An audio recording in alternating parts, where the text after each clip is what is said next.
Hey there, dear listener. If you enjoy this creepypasta and you're tuning in through a streaming platform, I'd love it if you'd start following this channel so you don't miss any future episodes. And if you're listening it on YouTube, I'd appreciate a subscription and a like. Enjoy the listen. I'm a cryptozoologist, and what I saw in the Canadian forests will scare you to death.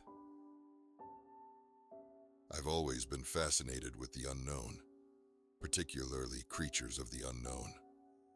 I don't know when this obsession of mine started. It probably started when I was a young kid and would watch documentary series on aliens, Bigfoot, Yeti, unknown sea monsters, and the like. My obsession earned me my share of names and bullying in school. Like a good nerd, I pushed up my glasses and shook it off, and moved on to college where I earned a degree in zoology, and eventually my master's and PhD. Along the way, I had discovered the gym, alcohol, women, contacts, and other things life had to offer. However, my main love was cryptozoology.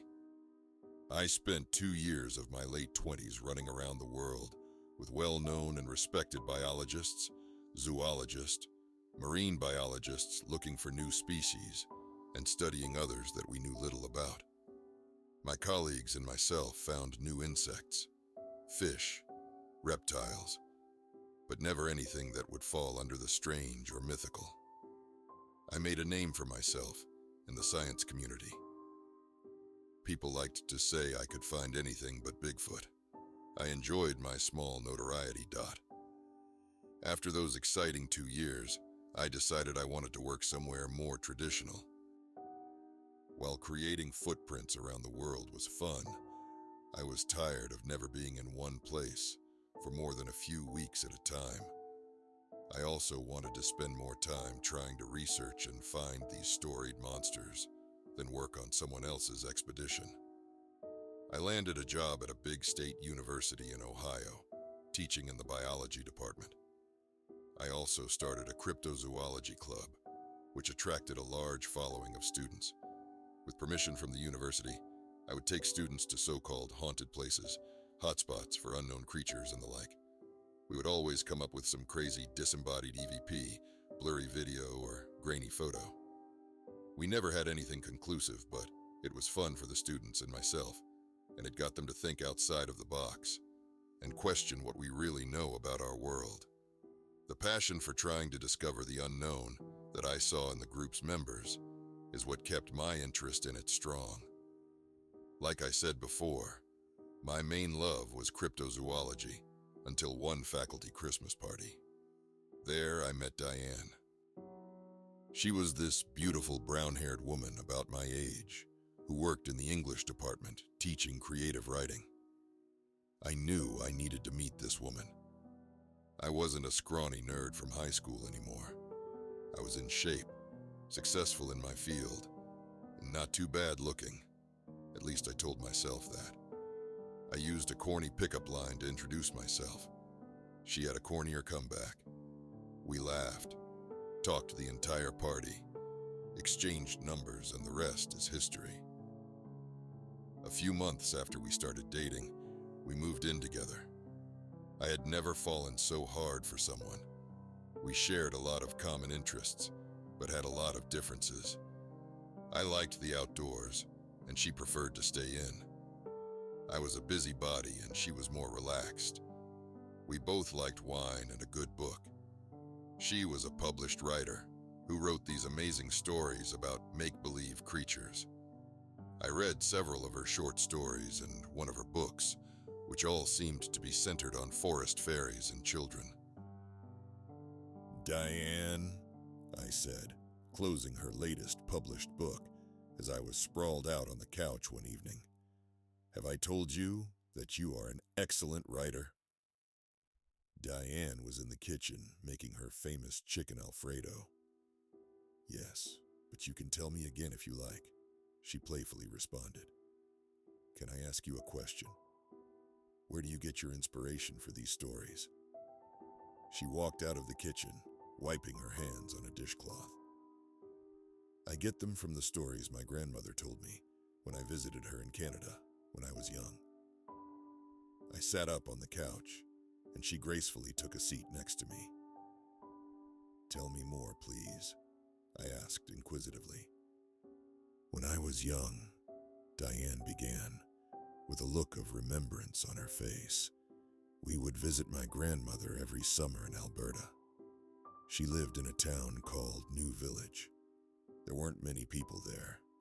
It was a beautiful town shadowed by snow-capped peaks. There was a great big pine forest that lay between the town and the closest mountain. It was probably a few hundred acres or so. At the base of the mountain was this crystal clear lake that was full of fish and that emptied into a small river. All the kids in town would play in the forest, lake, and river, but were strictly forbidden from staying out past sundown. This was enforced harshly by the townspeople, including my grandmother." Diane paused for a moment. "Go on," I urged her with a smile. "So, my grandmother would tell me about the fairies in the forest and how they liked to play tricks on people. If I disobeyed my elders, they would take me away forever. Those stories always freaked me out. My parents didn't like her telling me those stories, but they agreed that I should listen to my grandmother and be inside before dark." The stories didn't bother me too much until one of the young boys I played with each summer went missing in the woods. He ran away one night into the forest after a fight with his father. They never found him, and the townspeople didn't bother looking for him till after sunrise. I just can't believe the people wouldn't go looking for a boy in the forest until it was sun up, unless they all truly believed in the fairies. The fairies in my books are mischievous, but much nicer than the ones in my grandmother's stories. They never take people away. Diane's face was now a half smile. "Kind of your thing, isn't it?" "What do you mean?" I looked at her, slightly confused. "You know, imaginary creatures that live in the woods." She looked at me with a smart-ass grin. "Well, I've heard and read up on fairy folklore, but it's not something that many cryptozoologists spend a vast amount of time on. However, I've never heard of a town afraid of fairies, especially from a first-hand account. It would be interesting to investigate something like that." Diane smiled a mischievous smile that stretched from ear to ear. "Good. My parents want to meet you, and I want you to meet them. My grandmother passed away when I was young and my parents inherited the house. They retired there a few years ago. You can come with me this summer when I visit them and solve the town's fairy problem." By this point, she was standing over me, giving me the puppy eyes to agree. Just like that, our summer plans were made, and in early June I found myself on a plane from Ohio to Alberta with Diane and a bag full of some of my recording equipment I took on my excursions with my student group. Once there, we picked up a rental car and drove what felt like hours into the forest-covered mountains. At one point, we left the winding highway to exit onto an even more treacherous two-lane mountain road. 15 minutes from the highway, we arrived at what looked like a ghost town. There were several small shops that were closed and what looked like an unfinished hotel from the 60s. "This place has become a ghost town since I was a girl," Diane said, as we drove past the abandoned buildings. A few short minutes later, we pulled into her parents' driveway. Her parents' house sat on a short, dead-end road of a few dozen houses. Behind her house lay the thick pine forest she had mentioned to me. In the distant background loomed a majestic, snow-capped mountaintop. Her parents greeted us with smiles at the door. Diane excitedly hugged her mother and father. I, trying to hide my nerves meeting my girlfriend's parents for the first time, quickly shook their hands and introduced myself as John, the guy that was here to fix their fairy problem. They both smiled and paused before saying through their teeth, The fair problem is under control. Come in, dinner is about ready. My nervous attempt to be funny appeared to have become a strikeout. Dinner went well, and we talked about our trip up and what I did at the university. With our bellies full, Diane's father invited me on out to the back porch for a beer. "So you teach cryptozoology at the university?" Diane's father asked, before taking a big swig of beer from his bottle. "No, I teach animal behavior and social interaction. I would like to teach cryptozoology at some point, but I need to have the class curriculum written and approved before I can." I slouched in my porch chair and began to enjoy my beer. "I suppose Diane has told you a bunch of crazy stories about fairies in our woods." I looked at him and gave a small nod as I took another sip from my bottle. "They're all true. Sounds stupid crazy, but they're all true. My wife told me those stories too, and I wouldn't have believed them if I hadn't seen some crazy stuff or experienced our neighbor's niece disappear one night 2 summers ago in that pine forest." He pointed towards the wood line just off his backyard while taking another swig from his bottle. "We've had a drought the last few years, and the pines are all dried up and getting brown. The forest used to be dark and green. Now it's just a sad brownish color." Diane's father finished his beer and looked up at the sky. The pines were brown and looked all dried out, even in the setting sun. The air wasn't filled with that typical pine wood smell. In fact, the air was cool and stale. "You want to see a magic trick?" he asked me excitedly. Sure," I said, half expecting him to pull a coin out from behind my ear. "Watch the back gate. The sun sets at about 9 p.m. today. About that time, the latch will pop up and it'll swing open. No hands," he said, waving his in the air. Diane's parents' yard was fenced in with a single back gate, which lead directly into the forest. Some of the forest pine's branches hung just over the gate. I wasn't quite sure how to take Diane's father's statement. So, I waited. The sun slowly crept behind the mountains, and the clock reached 9 p.m. I finished my beer as we quietly sat on the back porch. As I was about to get up and tell Diane's father that this was the longest trick I'd ever waited for, the sound of scraping against the opposite side of the fence caught my ear. It started at the back corner of the fence. It sounded like a child was dragging a stick across its pickets as they walked by. The sound accelerated towards the gate. I was laser focused on the gate, paying no attention to Diane and her mother, who had walked out on the deck with us. Ching went the gate latch, and the gate swung open slowly, as if pushed softly by an invisible force. "No way," I muttered to myself as I slowly began to walk off the deck towards the back gate. A strong, forceful grip pulled me back up on the deck. My head snapped around to see Diane's father gripping my arm with force. "Don't go over there," he said, in with a stern voice and look. "Robert, let him go," Diane's mother chimed in. "John, stay here. Do not go anywhere near the woods or the wood line after the sun has set. Mom, Dad, stop." Diane strongly pulled me away from her parents. "You're embarrassing me." She turned to me and said, "I'll take you into the woods tomorrow. It's fine, you'll see. Come inside."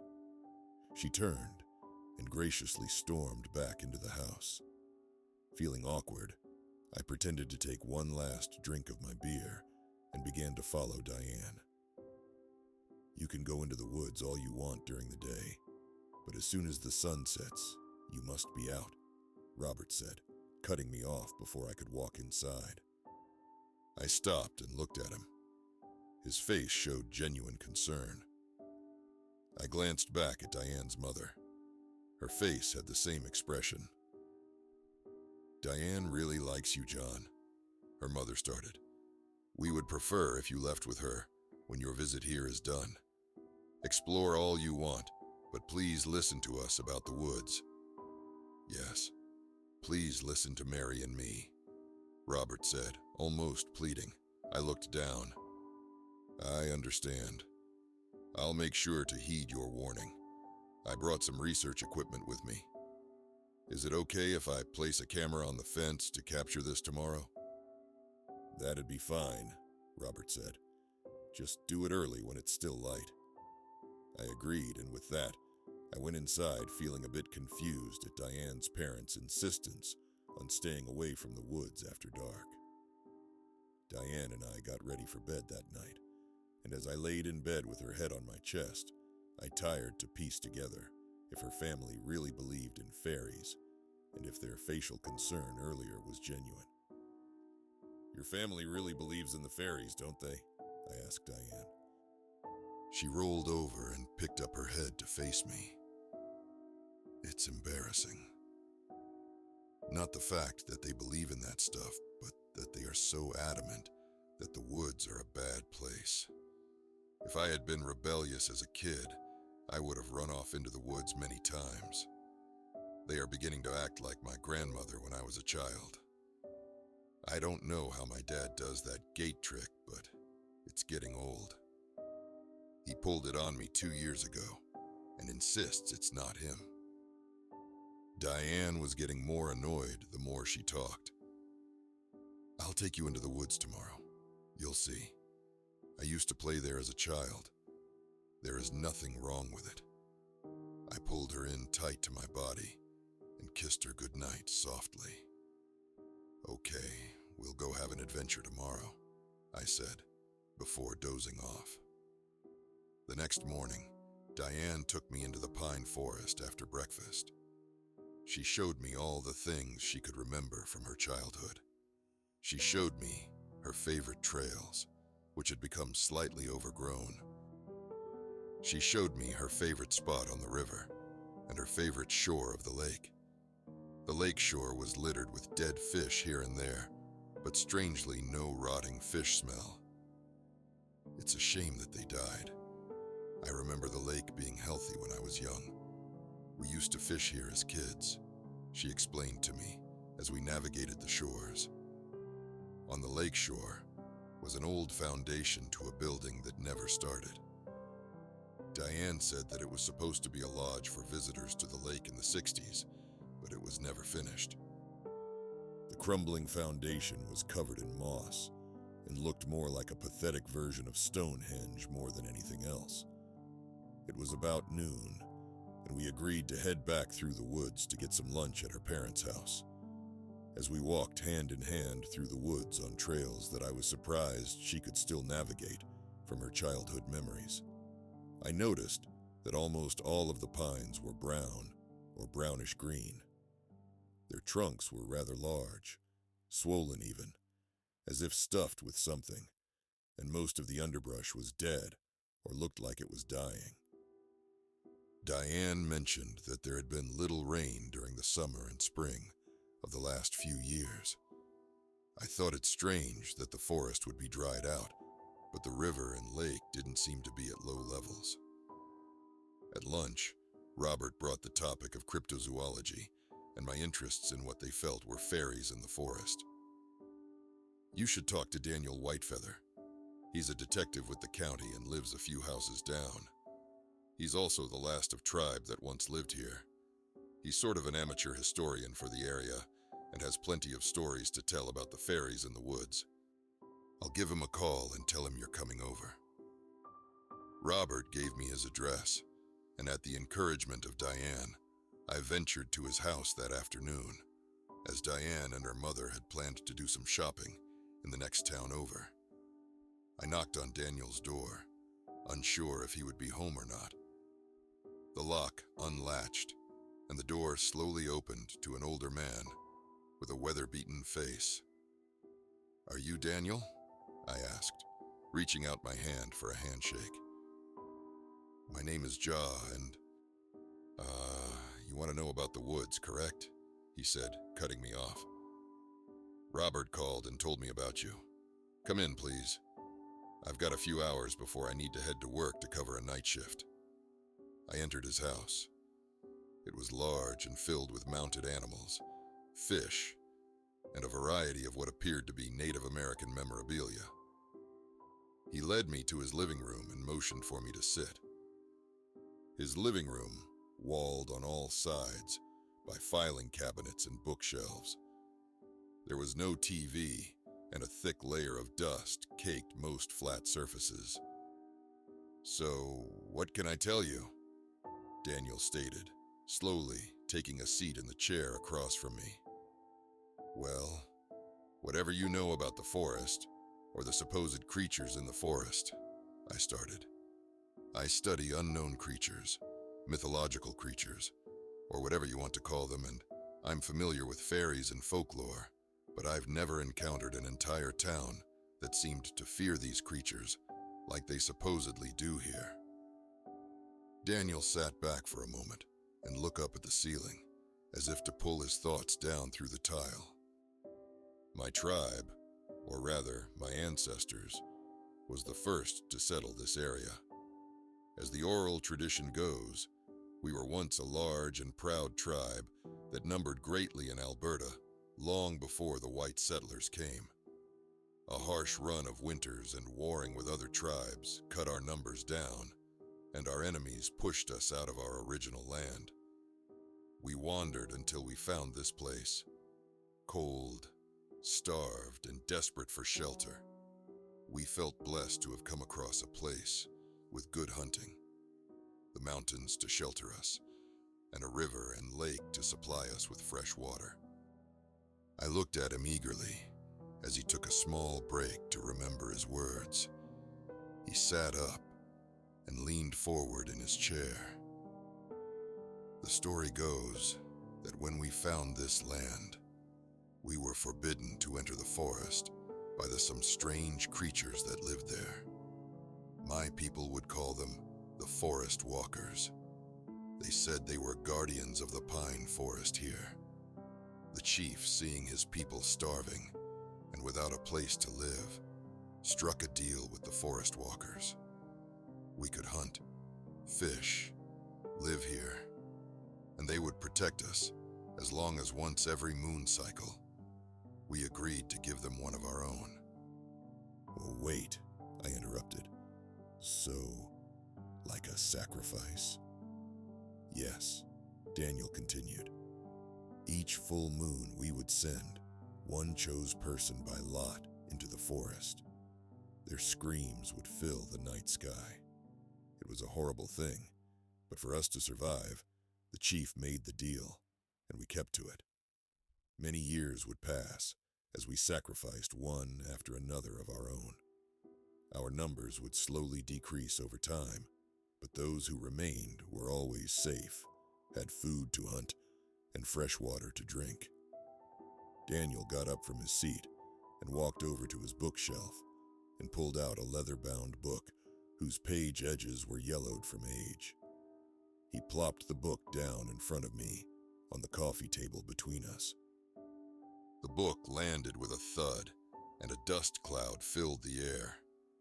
"Sorry, I've been busy and haven't had much time to clean," Daniel stated, fighting back a cough and swatting the air to clear it.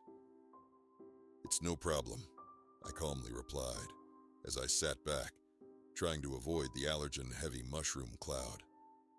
"But how does what appears to be an Indian legend turn into a town of people fearing the woods?" "That book," he stated, pointing at it, "contains all of the stories about the forest walkers that have been passed down from generation to generation in my tribe. I started writing them down when I was young. I got them from the elders, my relatives, and many others before they all passed. I'm the last one, and I figured someone should document this so others can know what we witnessed." Daniel sat back in his chair again, now that the dust had settled. Everything changed when the white man came into our land. First, it was one man. He was an explorer. We did not see him as a threat, so we let him pass. However, He found gold in the river. He told others. Soon, many others showed up looking for gold in the river. They brought furs, meats, beads, and guns. They were willing to trade for small pieces of land so that they could live here while they prospected. We agreed. The prospectors were supplying us with new things, and we were trading small parcels of land for them. The white people cut down trees to make the clearing in which Outtown sits now. They built houses. They hunted and fished. We no longer sent one of our own into the forest every full moon. So the sacrifices stopped because you were getting what you needed from settlers? I questioned. What about your deal with the creatures? We lived peacefully alongside the white man. Daniel started again. The forest walkers were angry that we had broken our deal. They would watch us from the tree line in the shadows. Their anger could be felt. One night, several prospectors who were fishing the lake came home through the forest late. The walkers took one of them violently in front of the others. Their screams filled the night air. The survivors fled and never returned. They left their belongings and even their gold because they were so scared. Soon, people who were in the woods past dark began to disappear. No trace could be found. Daniel sat up and took a deep breath. When people started to avoid the woods after dark, they started to trick people into coming into the woods. They would mimic the cries of children or loved ones during the night. Anyone who ran into the woods to save them would be taken. They took 3 mothers of our tribe once because the walkers cried like babies on the forest line. The women ran to save the babies, only to be taken away. They only took one person at a time, but they started taking them more often as revenge. So they can mimic sounds or voices? I questioned, a bit confused. Yes, he began, while rubbing the side of his head. They can take anyone's voice or sound, like anything that would entice you to enter the woods. The greed of gold was greater than the danger of being taken, and more white people showed up, until so many had disappeared that the word had gotten out that this land was cursed. Many people left, but those who were widows with small children stayed. Everyone who lives here now is a relative of someone taken. My tribe helped them and welcomed them to stay here. It became forbidden to enter the forest at night. So why are there people still living here? I questioned. Why not pack up and leave this place if it cursed? My people made a pact with those who were left from the prospecting rush. We agreed to guard this place and keep people from the evil here. We would tell no one about this place. We had made a deal and broken it. We had put others in danger. However, no matter what we did or said, the word always made it out about the fishing and hunting, or the gold in the river. People would come and disappear. Together, we would warn them, but they would disappear in the woods after dark. Once in the 60s, a group found out about the fishing and tried to build a lodge on the lakeshore. They are all gone. We tried to warn them, but they called us insane. It is only recently that this town and forest have gone unnoticed by the outside. There have only been a few disappearances in the last 10 years. I've seen the foundation. I sat up in the chair as I was drawn into his stories more and more. Daniel got up and walked over to one of his filing cabinets. He pulled open the top drawer, creating another small dust cloud. He reached inside and pulled out a black binder that was stuffed full of paperwork. Here, he said, motioning for me to take the binder. What is this? I questioned, taking the heavy binder from him. It is all the open missing persons cases that I am in charge of. They are all from here. That's crazy, I said, as I opened the binder. There must be hundreds of cases in here.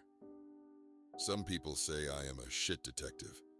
I know what happened to those people, but it's not something you can put on an official report and still keep your job. If you look at the reports, they all have the same pattern. These people were all last seen before dark in the forest. I ended my conversation with Daniel as he was about to get ready for work. He was working a missing person case from 2 towns over. He let me borrow the case binder and the book of his tribe's stories.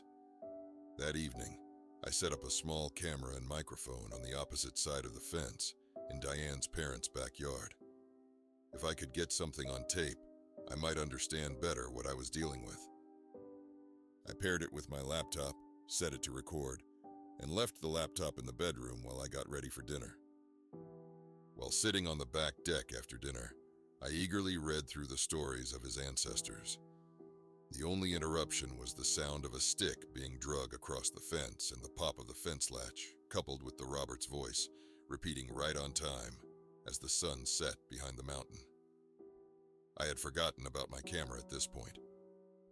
That night, I excitedly discussed with Diane what I had discovered during the afternoon. You should interview the neighbors. Most of them are older and are retired, so they'll be home. I think I'll do that tomorrow, I said excitedly.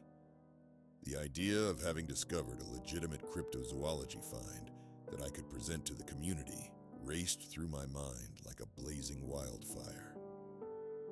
Only if you take me to a fancy breakfast in the morning, Diane said with a devilish smile.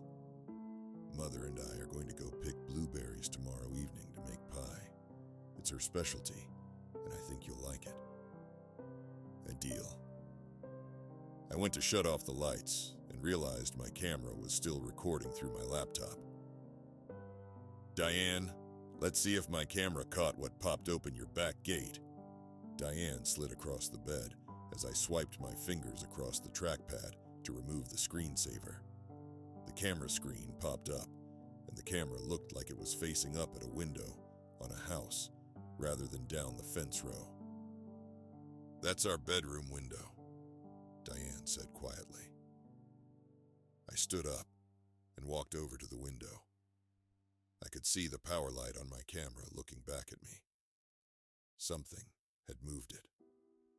No one had touched it since I set it up that I could recall. I hopped back onto my laptop and rewound the captured footage. At 8:57 p.m., the camera started to wiggle, and then it violently drops at an awkward angle to the ground, just as the fence is starting to be scraped. We watched and listened as the gate latched unlocked and the gate swung open. Whatever did it was just off camera. Did you hear that? I asked intensely. What? Diane replied. I bumped the audio level up and skipped back on the video. In a hissing tone, the words, "No, see, yet," sounded. It was quiet, but clear. What was that? Diane asked, with a quiet, shocked tone.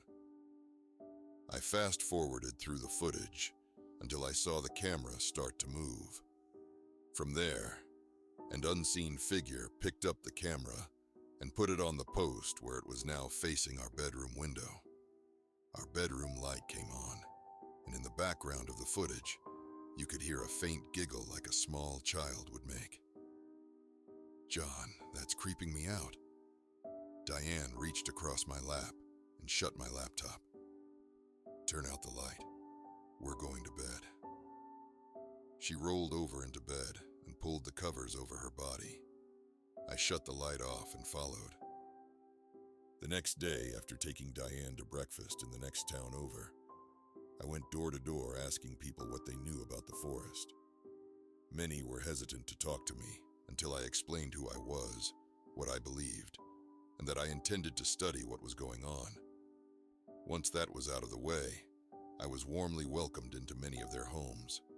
The townspeople had a wide array of stories. I wrote down as much as I could in a notebook. Their stories ranged from relatives disappearing to hearing strange voices at night, to seeing groups of travelers go missing in one night without a trace. Many were older stories of loved ones who wandered into the forest late or failed to make it out before sundown. Everyone seemed to believe in the creatures that populated the pine forest, but no one had ever seen one. One older gentleman mentioned his sister had gone into the forest on an afternoon stroll and never returned. For months afterward, he swears he could hear her voice calling every evening to him from the woods, but he dare not enter. Eventually, the voice stopped. The rest of the afternoon I dedicated to taking notes on all of the missing persons cases. I only stopped to kiss Diane goodbye as she and her mother left to get blueberries from the forest. She had promised to be home in an hour or two. I was fine with her going, since it would be several hours before the sun went down. "You feel okay going into the woods after the video feed from last night?" I questioned. Diane shuddered and then sighed. "Nothing bad has ever happened during the day.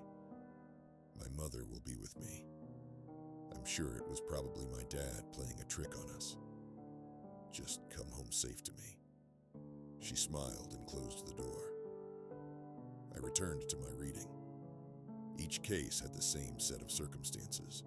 The person was last seen going into the woods before dark, or just after dark, and not returning once the sun had set. Several of the cases mentioned witnesses hearing strange sounds from the woods. One case in particular mentioned that a county police search group went into the woods after dark. None returned. There was no good explanation of why the people went missing. News clippings placed the blame on people getting lost in the Canadian outback, or the possibility of these people running into bears or wolves. Exhausted, after all my note-taking, I closed the binder full of cases and sat back in my seat in the living room. I breathed deeply and stood up, collecting the binder and book that Daniel had let me borrow. The front door swung open slowly. I looked up, hoping to see Diane and her mother, but to my surprise, Robert walked in. "Hey, I didn't even know you were gone," I said in a tired tone. "Yeah," Robert started as he took his shoes off at the door. "You were buried so deep in your reading that you didn't notice I left for town. Just went out to get some gas for the mower. Yard is getting kind of long and needs to be trimmed. Keep an eye out for Diane and Mary. They went to pick blueberries in the woods and haven't returned yet." "Okay, the girls still have time. Sun won't set for another 3.5 hours. I could hear a slight worry in his voice. I finished gathering my things and walked to Daniel's house to return his items. When I arrived, he was sitting on his front porch, still in his police uniform with a beer. "John," he said with a smile, holding the beer up in salutation, "I see you've come to return my binder and book. Did you find what you needed?" I handed him the book and binder and took a seat beside him. "I found a lot of interesting stuff. I interviewed many of the neighbors, and I believe everyone feels like there is something in the woods. All the missing cases are similar. All the Indian stories are intriguing, but tell me something. Why are there people still living here? I understand your ancestors made a pact, but why not just up and leave?" Daniel put his beer down on the porch and sighed deeply. He raised his hands up and placed them behind his head before sinking back into his chair. This will sound stupid, but it has been an oral tradition and agreement of all those raised here that we would stay and make sure nothing would be built on this land beyond what has already existed. We didn't want other folks to suffer what our ancestors have gone through. Everyone here is a relative of a prospector or settler that came here many years ago. Everyone has lost someone to those woods. All those boarded buildings in town belong to someone here. They've just agreed to never sell them and let them fall into dust. Most people couldn't afford to move away anyway. Some of the houses up the street are the same way. Why give something to someone in the horrid place? We grew up here. We know what it's like to hear the noises in the night and fear for visiting relatives. If the townspeople all die off and this place falls off the map, it'd be best for everyone." He took another deep breath. "We are the last of the people who will live here. Diane's parents were raised here. She wasn't. When they are gone, the house will sit abandoned, just like the rest." I sat in silence, trying to wrap my head around what Daniel was telling me. Sure, none of the houses in the town were extravagant, and no particular person seemed to be wealthy. But how could they live in a place that they all seemed to fear? "What do they look like?" I asked. "Who?" Daniel replied, sitting up a little straighter as if surprised by my question. "The forest walkers or the fairies or whatever you want to call them. What do they look like? I have no descriptions in any of the text you gave me. The only indication of someone talking to them was your ancestors." I sat up and looked at Daniel with a stern look. "Tonight is a full moon. Only a few people have been lost in the woods during the dark in the last 10 years. They are angry. You can feel it in the air. I'm going to retire in 2 years. I spent my life trying to find those missing people. I've been in the woods during the day. They are hard to see. They are tall and very skinny. If you look hard, you can see their outline among the trees. It's very hard to make out, but there are hundreds of them. They are in the woods now. They won't move until dark, but even now, you can look among the tree line and see them standing still." Daniel pointed towards the woods that were across the road from his house. I looked hard, but could see nothing but pines in the fading light. I thanked him for his time and resources and made my way back to Diane's parents' house in the waning light.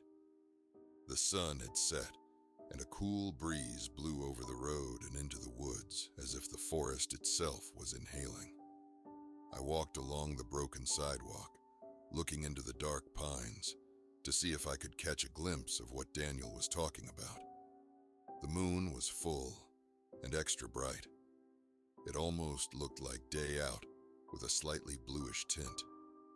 There was no noise, no bugs, no birds. Only the breeze and my footsteps filled the night air. I would be home in just another 100 yards or so. "John!" A blood-curdling cry sounded from just inside the forest line. That voice. I knew that voice. It was Diane.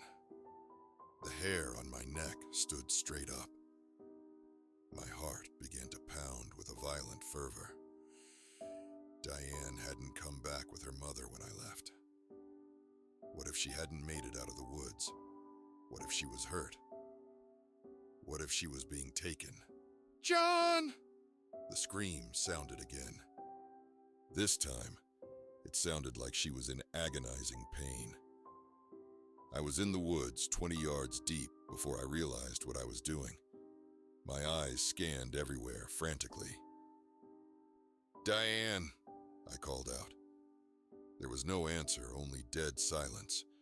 The moon was so bright, I could make out almost everything from the light that shone through the pine branches. "Diane!" I was breathing through my mouth now. My breaths matched the frantic pace of my heart. I stood there in silence. I looked hard at the dense pine forest in front of me. Movement caught my eye. I wasn't alone. There was movement everywhere, but I couldn't see exactly what it was. Whatever it was made no noise, and it appeared opaque, almost invisible. As if out of nowhere, the opaque shapes melded into reality. They were human height. Their skin was white. They had thin leg, arms, and body structure. Their skin looked dry but ridged like a worm's. Their head was large, white, sideways cones, shaped with no features, only a small black hole in the front. My muscles tensed as pure fear flowed through me. I couldn't move. I was awestruck and fear-consumed at the same time. Dozens of these things were in front of me. They all looked horribly the same. I wanted to run. I couldn't. One of them moved slowly towards me. 20 feet from me, it stopped. It was dead quiet. My heart was pounding so hard I could hear it. The hole at the front of its head grew larger, as if something was pushing out of it. Like the peeling of a sausage casing, the skin of this thing pulled back, and out of the black appeared to be a young woman's head. My jaws dropped. I could feel my heart beat in my ears. Her hair was black and greasy looking. Her eyes were black ovals. Her skin was pale. She looked up at me. It felt like an eternity as I looked at this human head upon this monstrosity. Her mouth opened. "John," her voice echoed, but I knew that voice. It was Diane's. Confusion took over. The woman head on this monster twisted sideways in horrible manner while looking at me with a blank facial expression. John. John. John. Diane's voice repeated, faster and faster. Then an ear-shattering maniacal laugh echoed from its mouth. Tear streaked down my face as my lips began to tremble. It stopped. From jaw to forehead, the woman's face split in half, opening from side to side, as if it had been sliced through, revealing a mass of razor-sharp teeth and flailing tentacle-like tongues. The creature shrieked. It was so high-pitched and growling that it made the forest shake and my ears ring. I fell backwards onto my back with a hard thud, and for the first moment since I saw the thing I could move, I began to shuffle frantically backwards, kicking my legs to propel me away from this monstrosity. The creature dropped to all fours and began to rush me in the most inhuman way possible. I knew there was no way to get up and outrun it in time. It was about to be upon me. I raised my arm to cover my face. "No!" I shouted as I looked away. Nothing. I felt no pain. No creature landed on me. "John, Mom, Dad, no!" A cry rang out in Diane's voice, but only this time, it sounded as if it came from the direction of her home. I immediately stood up, trying to comprehend what was happening. The creatures were gone, but something in the underbrush moved violently away from me, tearing up ground and shaking branches as it went. "Mary, no!" Another voice rang out. It was Robert's. I was still confused and scared, but I wasn't going to stay in those woods any longer. I ran as fast as my legs could carry me to Diane's parents' house. Robert was in the backyards, restraining Mary, who was sobbing. "Let me go. Let me go."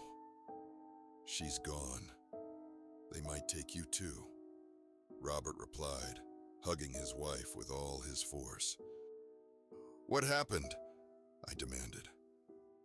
"Oh my God, John," Robert said, as he turned to me in shock. "Diane swore she heard you screaming in the woods and ran in after you. We tried to stop her." A scream of pain from Diane rang out in the distance. My fear and adrenaline rush turned to anger. They took the woman I loved. These hideous things took Diane. Without thinking, I ran to the garage and scooped up the gas can Robert had filled earlier in the day. I scanned the garage frantically and found a propane torch on a shelf. I quickly made my way to Treeline in their backyard. "Robert, hold this," I commanded, as I shoved the propane lighter into his arms. I began pouring the gas carelessly on the trees and the brush along the forest line. "What are you doing?" he asked, with a puzzled look on his face, still trying to comfort his wife. I looked him dead in the eye and cold stated, "Give me the torch. If they want to take her, I'm taking the forest from them." He reluctantly handed over the torch I had just forced him to hold. The forest was dry. The breeze was blowing into the forest. I opened the propane valve, lit the torch, and tossed it into the brush. In seconds, there was a towering inferno before me. I grabbed Robert and Mary, who were in shock at what I had just done, and dragged them to the front yard. The fire raged quickly and moved faster than anything I've ever seen before. Soon, the entire town was standing on the road, watching the blaze consume the pine forest they had always known. I stood silent among them, with rage in my eyes. Suddenly, inhuman screams of horror and pain filled the air. They were piercing like a knife, causing many people to hold their ears. The townsfolk held their ears tight to block out the sound. Many ran back to their homes in fear or gripped each other for comfort. The screams roared deafeningly on and on as the fire raged, until suddenly, as quickly as it started, the screams went silent and only the blaze could be heard. Someone called the fire department, which alerted the forest rangers. There was nothing they could do. The flames spread so fast that the entire forest was burnt to the ground before they could enact a plan. I admitted to starting the fire and was arrested that night by the county police. I spent 3 days in jail with little or not human contact. The cops moved about the office in a frantic manner, as if they were swamped with more work than they could handle. They ignored me for the better part of my stay there, only feeding me and checking in on me before night. When I awoke in my jail cell the third morning, Daniel was there to greet me. "Good morning," I said groggily. He opened the cell.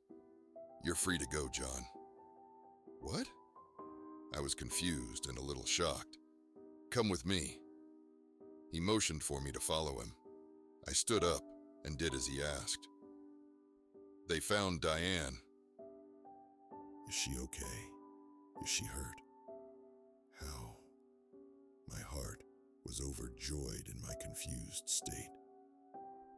She had some burns, cuts, bruises, suffered from some smoke inhalation, and seems to be in shock, but she's alive. Get in the car, and I'll take you to the hospital. I would have told you sooner, but I've been busy with everything that has been going on. "Thank God," I shouted. "But wait, I'm confused. Why am I going free?" "Get in the car. I'll tell you about it on the ride over." The car ride to the hospital was about an hour. On our way over, Daniel explained that I was the least of the problems the county had to deal with now. None of the houses in the town were damaged. The wind blew the fire in the opposite direction. Search and rescue teams combing the forest at night and early morning found Diane on the lakeshore. She was nude and in shock, but alive. The biggest issue the county had to deal with was the hundreds of skeletons found in the forest. They weren't scattered about like victims of a forest fire would be. The burnt-out pine tree trunks contained dozens of skeletons, as if they had been stuffed into the trees. Daniel showed me a picture on his phone that he had taken at one of the scenes. The photo contained a swollen-looking tree trunk that was burnt out. Inside the trunk, you could clearly see a human skeleton contorted in a horrible fashion, with the tree growing around it. What looked like wooden veins of bark fused to the skeleton, as if they were growing together. Some of the skeletons had been identified by dental record as people who had gone missing in the woods from the 60s. Others were determined to be hundreds of years old. The coroner was now trying to figure out whom the skeletal remains belonged to and how they could have possibly been encased in a tree. Most of my missing person cases will probably be closed because of this, Daniel said, breathing a heavy sigh of relief. I've only slept a few hours the past few days because of all the paperwork I have to do on my missing persons cases. Daniel dropped me off at the hospital, and I made my way to Diane's room. Her parents were there. She was bruised and cut up, but alive, sitting there in her bed, looking forward, jaw agape, not blinking at all. When I walked in, she turned to me slowly, not blinking. When our eyes met, she began to sob. I ran to her and embraced her warmly. "They took me," she said, through heavy sobbing. "They ripped my clothes and tried to put me in there." "Where?" I asked, fighting off tears of my own while continuing to hug her tightly. "In the trees, in the trees," she said through sobs. "They feed the forest with us. The forest was dying, and it hungered." Not another word was said. I just held her tight till her sobbing stopped. When Diane was released from the hospital, we left for home. Her parents boarded up the house and bought a condo close to where we work. It's been years since this happened. We don't talk about it. Her parents don't talk about it. Yet I'm still obsessed with whatever these things were. With the forest gone, a development company bought all the land that the town sat on cheap and turned it into a housing development. No one has since disappeared to my knowledge in that area. There are some reports that the place is haunted and that at night you can still hear strange voices and screams. My camera had been recording the night of the fire. I watched the video once before I deleted it. Right before Diane was taken, the latch on the gate was popped by something opaque that my camera couldn't make out. The camera is then suddenly turned to the forest. My voice can be heard calling Diane's name in a scared tone. Diane can be seen running into the forest, calling for me. As she disappears beyond what the camera can see, there is a voice that giggles like a small child and then states, "We take," in a raspy high voice. The brush all around moves violently towards where Diane was last seen before you can hear her screams. I still run my cryptozoology group at the university and have never come across another story of such creatures, as obsessed as I am at trying to figure out what they were. If I ever came across another place that talked about fairies in the woods whom take people, I would probably pass on investigating those stories.